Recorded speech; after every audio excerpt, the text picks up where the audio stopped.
के हीरो खेसारी जी हैं, जिन्हें सुपरस्टार, हिट मशीन और अभी नया नाम मिला है बिहार का रजनीकांत की। उनके पोस्टर को उनके फैंस ने दूर से नहलाया था। अभी फिल्म रिलीज हुई चोरी चोरी चुपके चुपके, क्या कहना चाहेंगे? बड़ी अच्छी बात है, शुभकामनाएं हैं।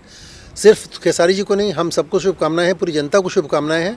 और मैं चाहता हूं कि ऐसी बातें हों जो कि हम एक बार सुना करते थे साउथ में कि वहाँ पे रजनीकांत की को ऐसा दूध उनके कटआउट को नहलाया गया। एक बार मैं स्वयं अपनी आंखों से देखा कि एक बार फिल्म के प्रमोशन में मैं कर्नाटक गया था, बेंगलोर में। फिल्म का नाम था चिल्वे निन्न नोडल, 2010 की बात कर रहा हूँ। और फिल्म के हीरो थे शिव राजकुमार जी के मरहूम राजकुमार जी के बेटे। तो उस समय वहाँ पे मेरे सामने की बात है कि मतलब एक जिस दूरी को हम 10 मिनट ये 5 मिनट में चल सकते हैं, उस दूरी को हमने 45 मिनट में गाड़ी से हमने तय किया। तय करना पड़ा लोगों की भीड़, लोगों का हुजूम, लोगों का प्यार, और जिस तरीके से लोगों ने अपनी हमारे ऊपर मतलब दिखाया और दूध से कटआउट को नहलाया, लोगों की मतलब भावनाएं बयान नहीं कर सकते, शब्द कम पड़ेंगे। तो ये बात मैं सुनने में आती थी, मैंने देखा तो बड़ा आश्चर्य हुआ मुझे लगा कि ये क्या है, मतलब कम्प्लीटली बड़ा, it was a miracle, something very, I was in wonder. लेकिन जब मैं ये बात हुई, पटना में बात शुरू हो गई, भोजपुरी दुनिया में बात शुरू हो गई, तो डेफिनेटली ये बहुत ही बड़ी सौभाग्य की बात है। और सिर्फ खेसारी लाल जी नहीं, मैं बता सारे हमारे भोजपुरी के जो तमाम जो हीरो कुछ नए हीरो आ रहे हैं, जो आने की सोच रहता है, सबके लिए एक बड़ा शुभ संदेश है। और आप देख भी रहे कि हमारे भोजपुरी में starrer, non starrer, multi starrer, हर तरीके की फिल्में बन रही हैं। संगीत भी कहाँ से कहाँ पहुँच रहा है। और आपको भी मालूम होगा कि ये विश्व की सेकंड बोली जाने वाली भाषा है भोजपुरी। तो हमें उम्मीद है और जो चल रहा है कि भोजपुरी एक बहुत जल्दी ही विश्व के पटल पे एक अपना स्थान ऐसे अंकित कर देगी जो कि कभी मिटने वाला नाम नहीं रहेगा। सर, अब भोजपुरी की बात हो रही है कि भोजपुरी हिंदी के बाद बड़ी जो है देश विदेश में 35 कंट्री है ओवरसीज में जो भोजपुरी बोलती है। ऐसे में जो लोग, कुछ तथाकथित लोग हैं जो भोजपुरी सिनेमा नहीं देखते हैं, भोजपुरी फिल्मों से कोई लेना देना नहीं होता है, कुछ छोटे छोटे एल्बम जो व्यावसायिक नहीं है, बस ऐसे ही मनोरंजन के लिए एल्बम बना देते हैं, उसमें इतना वल्गैरिटी अलग तरीके से पेश करते हैं। उस एल्बम के गानों को देख करके लोग फिल्मों पे उंगली उठाते हैं, भोजपुरी फिल्में ऐसी हैं, भोजपुरी फिल्में ऐसी हैं, अश्लील हैं, फूहड़ते हैं, ऐसा है वैसा है। उनको क्या जवाब देना चाहेंगे? देखिए, इंसान को हंस का स्वभाव रखना चाहिए। सार को गही रहे थोथा दे उड़ाए, रहीमन ऐसा दीजिए जैसे सूप सुहाए। मतलब क्या है ना कि मतलब जैसे हंस जो है दूध पी लेता है, पानी छोड़ देता है। समाज में गंदगी जो है, कुछ लोग ये होता रहेगा, हम उनको रोक नहीं पाएंगे। तथा कि जैसा क्राइम है, अपराध होता रहेगा। जब बुराई है तो अच्छे लोगों की कदर होती है। मैं नहीं बोलता हूँ कि मैं इस बात को बुरी को अप्रिशिएट नहीं करता हूँ, बुराई करो, परंतु जो चीज़ आपके हाथ में नहीं कर सकते तो नहीं कर सकते, अब क्या करेंगे। ये चीज़ है कि कुछ लोग जो करते हैं, तो जब बहुतायत में जब फिल्में आने लगेंगी तो उनको भी अपनी गलती का एहसास होगा। जो ऐसा कर रहे हैं कि वो उसी को एक मापदंड मान के चल रहे हैं कि नहीं, भोजपुरी की परिभाषा ही यही है, वल्गैरिटी है, तो उनका मैं बहुत ही जल्दी उनको दोष नहीं देना चाहता हूँ मैं, क्योंकि उनका मानसिकता की भी बात नहीं कर रहा हूँ।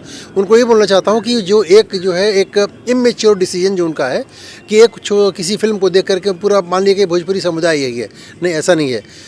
आप जब उसको आगे फिल्में देखेंगे, जब हम देखने का जब प्लेटफॉर्म्स से हम तैयार करेंगे, जब हम थिएटर्स में आएंगी फिल्में, OTT प्लेटफॉर्म्स पे आएंगी, सीरियल चैनल्स पे आएंगी, सारी चीज़ फिल्म आपको देखने का मिलेगा। तो जब आप देखने को मिलेगा, एक बार आप देखेंगे तो आपकी विचारधारा स्वयं ही बदल जाएगी। और फिल्म जब आप देखेंगे, अच्छी चीज़ें देखेंगी, तो आपको लगेगा कि कौन क्या था और कौन क्या है, तो आपकी धारणा बदलने में देर भी नहीं लगेगी। और ये मेरी शुभकामना है अपने भोजपुरी समाज को कि ऐसी घटना, ऐसी परिस्थितियों का बदलाव जल्द से जल्द हो। अब बात करें अपराधी की, जिस फिल्म की शूटिंग चल रही है, किस तरह से मेकिंग हो जी रही है, और जो फिल्म के डायरेक्टर शेखर शर्मा जी समय पे एक अच्छी भोजपुरी फिल्म देते हैं जी, क्या कहना चाहेंगे? ये शेखर जी के बारे में जितना कहूँ कम है। शेखर शर्मा जी के साथ में ये मेरी तीसरी फिल्म है। और इस फिल्म में सबसे पहली फिल्म इनके साथ मैंने की थी मुकद्दर, जिसमें उन्होंने मुझे एक कैरेक्टर दिया था, मूसा भाई का रोल दिया था। मुकद्दर में एक अलग ही लुक, अलग कैरेक्टर, और आज भी मुझे लोग उस नाम से याद करते हैं, जानते हैं। और बड़ा खुश होता हूँ, मुझे प्रसन्नता मिलती है कि एक कैरेक्टर को लोग पहचानते हैं। उसके बाद सेकंड मैंने एक दूसरी फिल्म की थी, समय के अभाव में बहुत लंबा काम तो नहीं कर पाया। फिल्म का नाम था बागी, लेकिन जो भी इतना कम समय में काम दिया, उसमें मेजर का रोल था मेरा। तो इसमें भी एक बहुत ही मतलब अविस्मरणीय ऐसा रोल उन्होंने दिया कि पूरी फिल्म में मैं चाहे हूँ, भले मैं काम कम किया, लेकिन टेक्नोलॉजी की मदद से ऐसा हुआ है। और ये मेरी इनके साथ तीसरी फिल्म है। हालांकि फिल्में तो बहुत कर चुका हूँ, लेकिन शेखर जी के साथ में मेरी तीसरी फिल्म है अपराधी में भी बड़ा ही एक गहरा, मतलब एक गंभीर रोल दिया है इन्होंने। कि इनके साथ में सबसे बड़ी खास बात की कि हर कैरेक्टर, जो भी कैरेक्टर है, हर कैरेक्टर एक फिल्म का एक पिलर है। अगर वो कैरेक्टर नहीं है तो फिल्म अधूरी हो जाती है। तो आप इसको बोल सकते हैं कि जो भी कास्टिंग है, जो भी कैरेक्टर हो, जो कहानी लिखी गई है, हर कहानी की, हर कैरेक्टर की एक बुनियाद है और उसका एक अपनी सोच है, अपनी वजह है और अपना एक जस्टिफिकेशन है। आप उसे हटा नहीं सकते। अगर हटा देते हो तो चीज़ें खड़ी नहीं हो सकती। तो मैं बात आता हूँ, आपने पूछा का प्रश्न ये था कि शेखर जी के बारे में। तो शेखर जी के बारे में ये इस तरह की कहानी लिखना या लिखवाना अपने आप एक बहुत बड़ी मतलब एक अपने आप में एक उपलब्धि है। प्रथम नंबर एक बात। सेकंड चीज़ उसका पिक्चराइजेशन। तीसरा चीज़ वो स्वयं ही एक मजे हुए कुशल संगीतकार हैं।